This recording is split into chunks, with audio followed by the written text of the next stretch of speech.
So welcome back to Brewers on Bourbon, and we're up in Riverton at one of the spots that, if you're a bourbon lover, you probably already know about this place if you're in Central Illinois, because Jeb Brown here is known for having one of the most filled liquor stores, bourbon stores, and he has all the best products at really great prices, in my opinion. And he's carrying our products, so that makes him a fan. I'm a fan of his.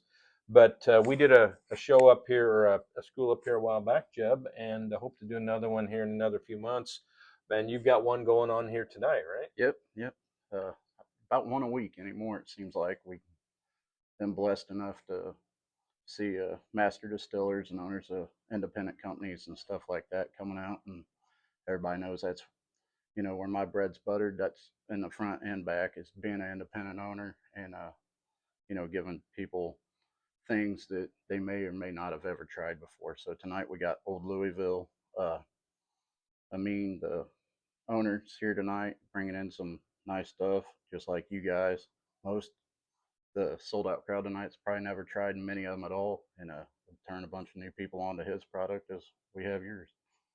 Great. Well, I wish we would have got tickets and could stick around, because I've been reading about his product. I'm gonna have to take a bottle home with me, I think, if there's any available. But yeah, that the quality of the shows that you have here, the schools, because you had Buzzards Roost in here, and I Yeah, know they're very popular, a hot new bourbon right now, right? yeah. So how long you been in the business? Since 1990, so this is probably our 35th year Wow, of doing it. 35th. I was 12 when we started, uh, but it was my mom and dad, and I Yeah, mean, been a lot of hours, yeah, wow. many a late nights, many of events, many cool people, man. It's been So how many, if you don't want to say, don't say, but how many bottles do you sell out of here typically? I mean, it's a lot any of bottles, right? anymore. I keep calling myself like a bourbon outlet store because I have to be to get the bottles that uh, most everybody wants. With that being said, I gotta sell seriously close to 1,000 bottles a week of your normal everyday things. The only way to do that is beat everybody's prices. And I long ago got off working on a set percent and started working on what makes sense. As long as it's making profit at all, it's making sense. Sometimes it's not making any profit, but we find a way to get other things through selling those bottles that everybody wants, and it keeps people coming through the doors. And that's what's keeping us going right now. That's great. Well, it's a really cool setup, and we'll do some video here. I'll show later to the crowd. But you've got a kind of a church setup back here in the back, right? Bourbon Church, Yeah. yes, and a listening lounge. So we do independent music. Everything's independent. We do a lot of comics, sometimes motivational speaking, some kind of gospel events, if you will. And then nights like tonight, it's just Bourbon Church, 40 people having a good time, and on a Tuesday night in Riverton. So, and I know you do a lot of. You've been, at least from what I follow you on Facebook, and you've been doing a ton of barrel picks. Yes, And yes. how many? I mean, how many have you done so far this year? Uh, I again, I set goals to try to outdo what I do every year, and we've been doing about one a week.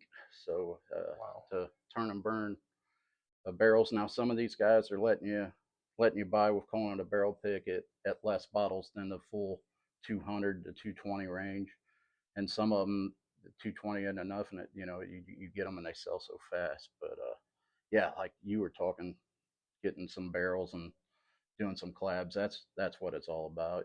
Especially if the independent guys. If the big guys won't listen that we're selling a barrel a week and don't want to sell us one, I'll go somewhere and buy one, or somebody come here and we'll all Right. pick one. Right. And that's the good thing about Bourbon Church, if you will. 30 or 40 people get their input on most every barrel that we do. So they take a little bit of ownership and a lot of pride and can't wait, for the barrel that they pick to come in and tell their friends that, you can be a part of a barrel pick and everybody, have an opinion on it without having to go to Kentucky or wherever, most of these barrels are at. Very good. Very good. Anything else you want to say while we're talking? Man, I appreciate you, and man, I think you're onto something here. All six batches are unique and different, and I'm proud to carry the product. And I'm looking forward to seeing what you're doing next. I know I'm a rye guy for say, and all these things are high rye, so of course I take a shine to it. And to some people it's different. You're talking about going and getting some wheat barrels, and Right, that's right. gonna open some other eyes. But what you're doing with them's working, and hell, I'm selling them. So Very it's good. Well, that means a lot to me because I think you're the most experienced bourbon guy I know. So I appreciate knowing that we're not too far off track. right.